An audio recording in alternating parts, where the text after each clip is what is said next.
बिस्मिल्लाहिर्रहमानिर्रहीम।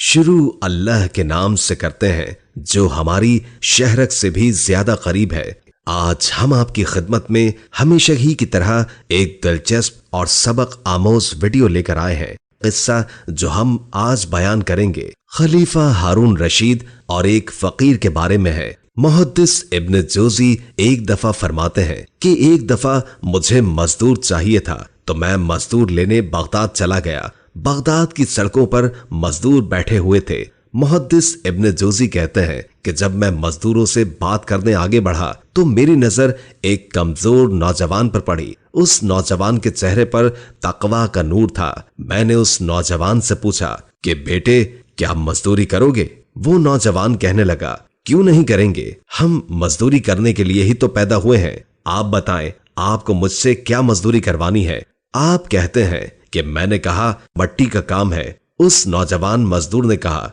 कि मेरी कुछ शर्तें हैं। मैंने मुस्कुराकर उस नौजवान को जवाब दिया कि शर्तें तो मालिकों की होती हैं या मजदूरों की शर्तें होती हैं। उस नौजवान ने कहा कि मैं जरा अलग किस्म का मजदूर हूँ। मैंने उससे पूछा कि तुम्हारी शराइत क्या है? उस नौजवान मजदूर ने जवाब दिया कि लोग 4 दिनार मजदूरी लेते हैं, मैं 3 दिनार लूंगा। आपने उस नौजवान को कहा, ये तो बहुत अच्छी शर्त है। उस नौजवान ने अपनी दूसरी शर्त बयान की और कहा कि आप मुझे जो भी काम देंगे वो मैं खुश असलूबी से सरअंजाम दूंगा, मगर जब अजान का वक्त होगा जो काम जहां पर होगा मैं उस काम को वहीं छोड़ दूंगा। और तीसरी शर्त उसने ये रखी कि मैं आपका काम करूंगा लेकिन आपके किसी सवाल का जवाब नहीं दूंगा। आप कहते हैं कि मुझे वो मजदूर पसंद आया और मैं उसे अपने साथ घर ले आया और मैं ये देखता हूं कि जो काम एक मजदूर सारे दिन में करता है उसने 2 ही घंटों में पूरा कर दिया। जब आप काम शुरू करवा लें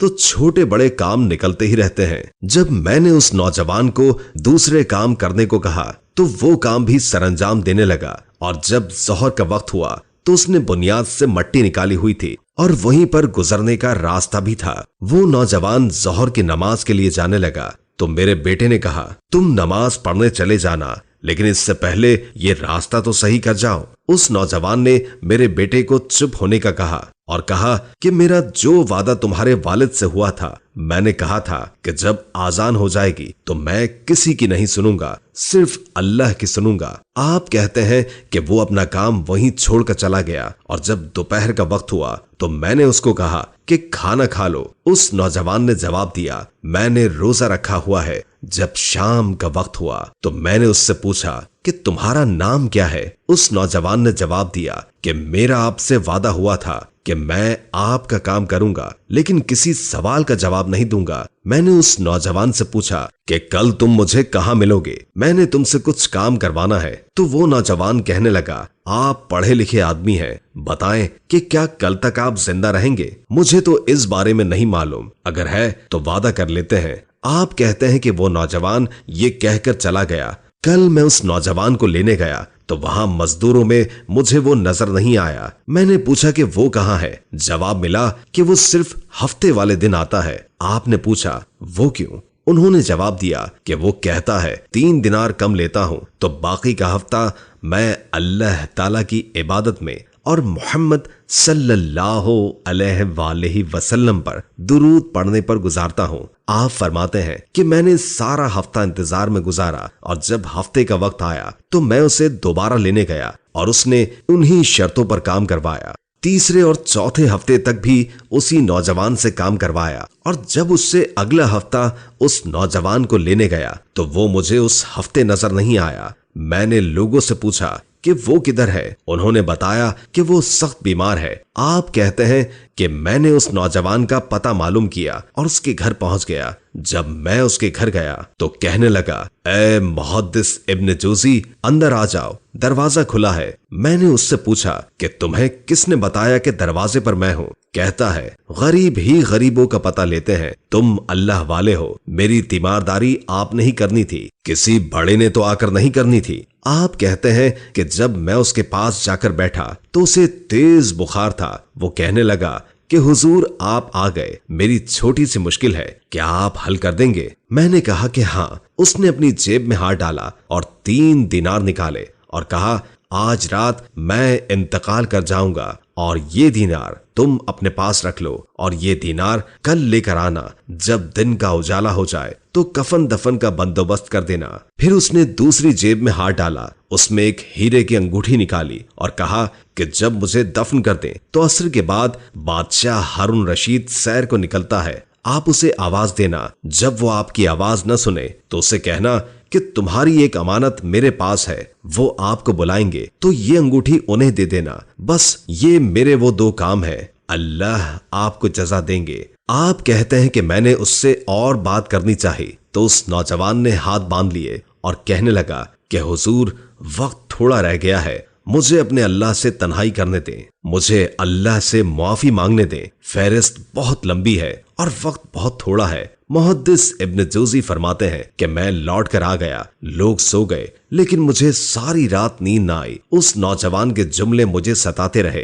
रात बहुत मुश्किल से गुजरी। दिन का उजाला चमका तो मैं बहुत मुश्किल से उसके घर गया और दरवाजे पर हाथ रखा तो दरवाजा पहले ही खुला हुआ था और खुशबुएं दूर दूर तक मेरा इस्तकबाल करने लगी। आप कहते हैं कि जब उस नौजवान के चेहरे से पर्दा हटाया तो ऐसे महसूस हुआ कि अभी अभी किसी का दीदार करके हटा है। आप कहते हैं कि मैंने 2-3 साथी साथ लिए, उसे गुस्ल दिया और कफन पहनाया। जब जनाजा लेकर उठे तो पता नहीं मखलूक किधर किधर से आ गई। आप कहते हैं कि उसे दफन करने के बाद मैंने अंगूठी ली और जब हारून रशीद निकला तो मैंने उसे आवाज दी, उसने मेरी आवाज न सुनी। फिर मैंने कहा कि आपकी एक अमानत है मेरे पास। आप कहते हैं कि वो मुझे तन्हाई में ले गया और जब मैंने वो अंगूठी उसे दी तो वो चीखे मार मार कर रोने लगा। उन्होंने पूछा कि वो अंगूठी वाला किधर है। मैंने कहा कि उसका तो इंतकाल हो गया है। आप कहते हैं कि खलीफा हारून रशीद तड़पा और इतना रोया कि मुझसे संभाला न गया और फिर बादशाह कहने लगा कि उसकी कब्र किधर है। मैं उसे कब्र पर ले गया, वो वहां जाकर लेट गया। वो रोता तड़पता और जब तसल्ली हुई तो मैंने उससे कहा कि आपने कुछ न बताया, मेरा कलेजा फट जाएगा। ये मरने वाला कौन था? हारून रशीद ने कहा कि ए इब्न जौजी, ये मेरा बेटा था, मेरा लख्त जिगर था। मैंने कहा तुम्हारा बेटा और फकीर? हारून रशीद ने कहा कि मेरा बेटा मुझसे कहता था कि आपने इतना कुछ इकट्ठा कर लिया है, इसका जवाब अल्लाह ताला को कैसे दोगे? कितनी टांगे दराज कर ली हैं, उन्हें जाते वक्त किस तरह समेटोगे? मेरा बेटा दरवेशों के पास जाता था, उसका दिल दुनिया से दूर हो गया था और मैं सोने के लिए बिस्तर पर गया तो ख्वाब में उस नौजवान का दीदार हुआ। मैंने पूछा कि तुम्हारा हाल कैसा गुजरा? उसने कहा कि मैं ऐसे खुदा की तरफ पहुंचा हूं जो बहुत रहीम व करीम है और मुझसे बहुत राजी है। मुझे उस मालिक ने ऐसी चीजें अता की हैं जो कभी किसी आंख ने न देखी हो, न किसी कान ने सुनी हो, न किसी दिल पर उसका ख्याल गुजरा है। आज की इस वीडियो में बस इतना ही था।